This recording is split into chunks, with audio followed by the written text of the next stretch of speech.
নমস্কার বন্ধুরা, আশা করি সবাই খুব ভালো আছো। শুভমিতা ব্লগে সবাইকে স্বাগত জানাই। আজকে তোমাদের সাথে ডিমের বাটি চচ্চড়ির রেসিপি শেয়ার করব। এমন মাঝে মধ্যে দিন থাকে যেই দিনগুলোতে আমাদের একদমই রান্না করতে ভালো লাগে না বা হাতে সময়ও খুবই কম থাকে। তখন কিন্তু একবার যদি এইভাবে ডিমের রেসিপিটা বানাতে পারো, হাতে মাত্র 10 মিনিট সময় নিয়ে, আর এই এক রেসিপি দিয়েই তোমরা ভাত বা রুটি পরোটা যে কোনো কিছু খেতেও পারবে। তাহলে কেমন হয়? তাহলে চলো আর কথা না বলে রেসিপিটা দেখে নেওয়া যাক। রেসিপিটা কেউ স্কিপ করো না। স্কিপ করলে কিন্তু আমি কি পদ্ধতিতে রেসিপিটা বানালাম বা কি মশলার অ্যাড করলাম সেটা কিন্তু তোমরা মিস করে যাবে। তখন রেসিপিটা খেতে এতটা ভালো হবে না। প্রথমেই আমি 4টে ডিম সেদ্ধ করে নিয়েছিলাম। সেদ্ধ করে খোসাটা ছাড়িয়ে ডিমটা পরিষ্কার করে ধুয়ে রেখে দিলাম। ডিমটা সেদ্ধ করার সময় অল্প একটু লবণ দিয়ে সেদ্ধ করেছিলাম, যাতে খুব ভালোভাবে খোসাটা উঠে যায়। এখানে 4টে ডিমের জন্য আমি 3টে মাঝারি সাইজের পেঁয়াজ নিয়েছি। পেঁয়াজগুলোকে স্লাইস করে কেটে নিচ্ছি, তবে একদম যে মিহি সেটা নয়, একটু মোটাভাবে কাটছি। এখানে আমি যেটুকু মশলার ব্যবহার করব পুরোটাই কিন্তু 4টে ডিমের জন্য। এরপর তোমরা যদি ডিমের পরিমাণ বাড়িয়ে বা কমিয়ে নাও, সেই ক্ষেত্রে মশলার পরিমাণটাও বাড়িয়ে বা কমিয়ে নিতে পারো। পেঁয়াজগুলো কেটে নিলাম। এরপর এখানে আমি কাঁচা লঙ্কার ব্যবহার করছি। এই রেসিপিটার মধ্যে যেটুকু ঝাল হবে সেটা কিন্তু পুরোটাই কাঁচা লঙ্কার ঝাল হবে। তো তোমরা যেমন ঝাল খেতে পছন্দ করো সেই বুঝে কাঁচা লঙ্কাটা দিয়ে দিও। এখানে আমি 4টে কাঁচা লঙ্কা নিয়েছি, আর কাঁচা লঙ্কাগুলোকে চিড়ে দিলাম। এরপর দিয়ে দিচ্ছি মাঝারি সাইজের একটা টমেটো। টমেটোগুলোকে কিন্তু একটু কুচি কুচি করে কেটে নিচ্ছি। অনেকেরই টমেটোর পাল্পটা খাওয়া চলে না, অনেক রকম সমস্যা থেকে থাকে, তারা কিন্তু টমেটোর পাল্পটা বা বীজটা বের করে ফেলে দিতে পারো, তারপর রান্নাতে ব্যবহার করতে পারো, সেটাও খেতে ভালো হবে। এরপর যে ডিমগুলো খোসাটা ছাড়িয়ে রেখেছিলাম সেই ডিমগুলোকে আমি 2 ভাগ করে কেটে নিচ্ছি। তবে আমি যদিও রেসিপিটা বাটি চচ্চড়ি বানাচ্ছি, এই জন্য কিন্তু ডিমগুলো কেটে ব্যবহার করছি। তোমরা যারা গোটা ডিম খেতে পছন্দ করো তারা কিন্তু গোটাও দিতে পারো, বা যারা বেশ একটু ডিম ভাঙাটা খেতে পছন্দ করো তারা কিন্তু এই 2 ভাগের থেকেও ডিমগুলোকে 4 ভাগ বা 6 ভাগ করে আরও ছোট ছোট করে কেটেও কিন্তু বাটি চচ্চড়ির মধ্যে দিতে পারো। এরপর এখানে আমি একটা পাত্র নিয়ে নিয়েছি। এই পাত্রটার মধ্যে প্রথমেই দিয়ে দিচ্ছি 2টো মাঝারি সাইজের আলু। তোমরা কিন্তু তোমাদের পছন্দ মতো আলুর পরিমাণটা বাড়িয়ে বা কমিয়ে নিতে পারো। আর অনেকে যারা আলুটা খেতে পছন্দ করো না বা সুগার রয়েছে, তারা কিন্তু আলুটা বাদ দিয়েও এই রেসিপিটা পেঁয়াজের পরিমাণটা একটু বেশি দিয়ে বানিয়ে নিতে পারো। এরপর দিয়ে দিচ্ছি আলুর সাথে সাথে কেটে রাখা পেঁয়াজ, টমেটো। পেঁয়াজগুলো একটু মোটা করে স্লাইস করে যে কেটেছিলাম, এগুলোকে একটু হাতে করে ছাড়িয়ে দিলাম। এর সাথে দিয়ে দিচ্ছি চেরা কাঁচা লঙ্কা। এরপর দিয়ে দেব হাফ ইঞ্চ পরিমাণ আদা আর প্রায় 5 থেকে 6 কোয়ার মতো রসুন। আদা রসুনটাকে আমি এখানে গ্রেড করে দিয়ে দেব। আমি যে রেসিপিটা বানাচ্ছি এটা কিন্তু 10 মিনিটের মধ্যে একদম ঝামেলা ছাড়াই একটা চটজলদি রেসিপি।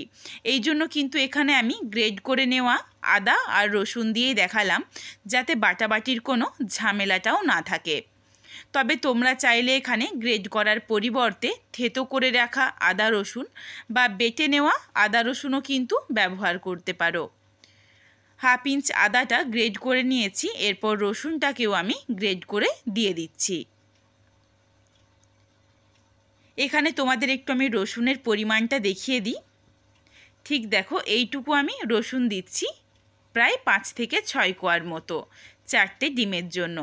রসুনটাও পুরোটা গ্রেড করে নিয়ে এরপর দিয়ে দিচ্ছি কিছুটা পরিমাণে ধনেপাতা কুচি।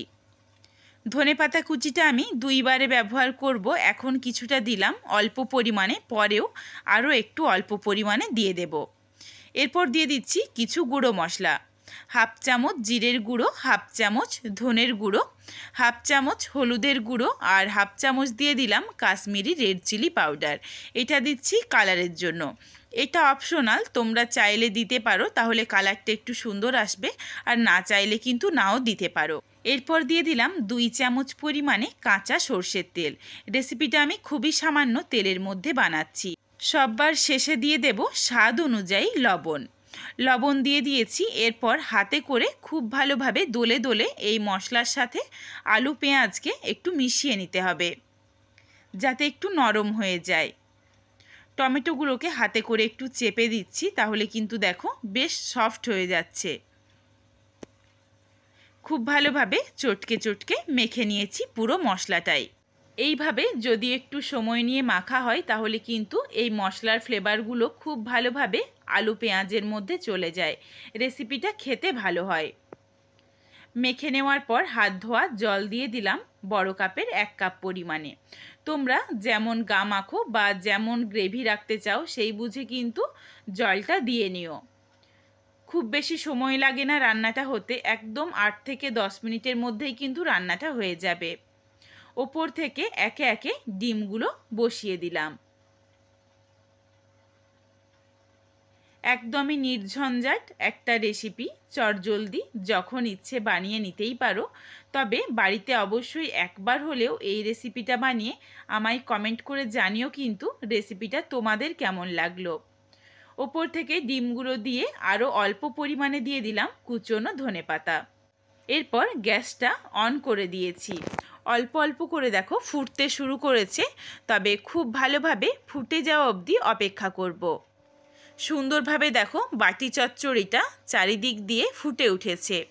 এরপর গ্যাসের ফ্লেম মিডিয়ামে করে ঢাকনা দিয়ে ঢেকে রেখে দিচ্ছি। প্রায় 4 থেকে 5 মিনিট মতো ঢাকনা দিয়ে রেখেছিলাম। এরপর তোমাদের একটু আমি ঢাকনাটা খুলে দেখিয়ে দিচ্ছি। দেখো 4 থেকে 5 মিনিটের মধ্যেই কিন্তু আলুটা থেকে বেশ অনেকটা পরিমাণে জল ছেড়ে এসেছে। এই জন্য জলের পরিমাণটা একটু বেশি লাগছে। আমি এরপর গ্যাসের ফ্লেমটা হাইয়েতে করে দিচ্ছি। হাইয়েতে করে ঢাকনা দিয়ে ঢেকে রাখছি আবারও 3 থেকে 4 মিনিট। তাহলেই কিন্তু রেসিপিটা রেডি হয়ে যাবে। 3 থেকে 4 মিনিট পর ফিরে এসেছি। দেখো বেশ অনেকটা পরিমাণে কিন্তু জলটা কমে গেছে। আর একদম শুকনো শুকনো আমি রেসিপিটা করব না, একটু গামাখো রাখবো। আর এখানে আমি আলু একটু তোমাদের ভেঙে দেখিয়ে দিলাম। দেখো সুন্দরভাবে আলুগুলো সুসেদ্ধ হয়ে গেছে। রেসিপিটা রেডি হয়ে গেছে। একদম 1 চিমটি দিয়ে দিলাম চিনি, তার কারণ রেসিপিটার মধ্যে টমেটো রয়েছে। একটু চিনি দিলে ভালোভাবে টেস্টটা ব্যালেন্স হয়ে যাবে। সামান্য একটু দিয়ে দিলাম গরম মশলার গুঁড়ো। এরপর গরম মশলার গুঁড়োটাকে হালকা করে একটু নাড়াচাড়া করে মিশিয়ে নিচ্ছি। রেসিপিটা দেখো একদম সুন্দরভাবে বেশ মাখো মাখো হয়ে রেডি হয়ে গেছে। এরপর এখানে দিয়ে দিচ্ছি অর্ধেকটা পাতিলেবুর রস।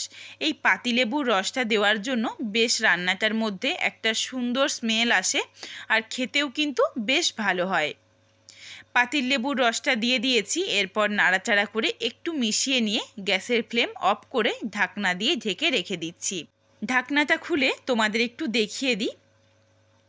এখনও দেখো বেশ গরম রয়েছে। গ্যাসের ফ্লেম অফ করে দিয়েছি। একদম অল্প তেলের মধ্যে এই রেসিপিটা ভীষণই ভালো হয় খেতে, আর একদম চটজলদি বাড়িতে থাকা মাত্র কয়েকটা উপকরণ দিয়ে বানিয়েও নেওয়া যায়। রেসিপিটা তোমাদের কেমন লাগলো কমেন্ট করে জানাতে ভুলো না কিন্তু। রেসিপিটা যদি ভালো লাগে তাহলে লাইক করো, শেয়ার করে বন্ধুদের দেখার সুযোগ করে দিও। তোমরা যদি এই রকম নিত্য নতুন রেসিপি আরও পেতে চাও তাহলে অবশ্যই আমার চ্যানেলটিকে সাবস্ক্রাইব করে পাশে থাকা বেলটি অন করে অল নোটিফিকেশান অন করে দিও, যাতে আমার প্রত্যেকটা রেসিপির নোটিফিকেশান সবার প্রথমে তোমাদের কাছে পৌঁছে যায়। আবারও খুব শীঘ্রই হাজির হচ্ছি নতুন কোনো এক রেসিপি নিয়ে। পরবর্তী রেসিপি দেখার আমন্ত্রণ রইল। পুরো ভিডিওটা দেখার জন্য অনেক অনেক ধন্যবাদ। তাহলে আজকে আসি। সবাই ভালো থেকো, সুস্থ থেকো।